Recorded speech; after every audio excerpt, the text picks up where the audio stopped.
The issue is this. In America today, we have chosen the following system, which is an insane system that most people think is brilliant. And the insane system works like this.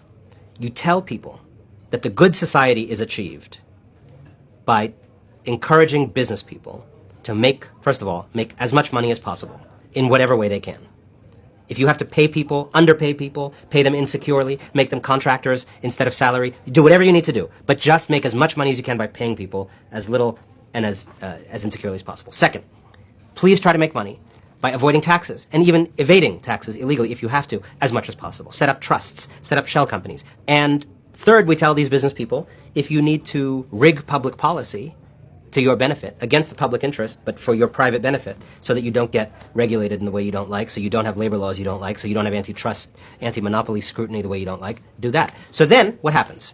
You get a bunch of companies that make way more money than they would have made if they hadn't done the things I just described, number one. Number two, you start to have a bunch of social problems that you wouldn't have had people been paid more, had more taxes been paid, had more regulations been in place. And third, you have a government that is no longer capable of responding to those social problems because it is defunded, defanged, and discredited in the eyes of the public. Okay, so this is a very ripe situation. So now, everything I just said is an analysis that is missing from a lot of these discussions. Okay, we start where I ended. So now we start with, well, all these rich people have this money, we have all these social problems, and government is terrible, so at least rich people are doing something. No.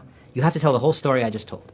Rich people are the reason we have these problems, and the government is incapable. And then they step on the scene and complain about the situation that their class caused and present themselves as the solution to the situation they have engendered, which is sort of like arsonists showing up at the site of a burning building and claiming to be the most capable firefighters. The plutocratic class made America plutocratic.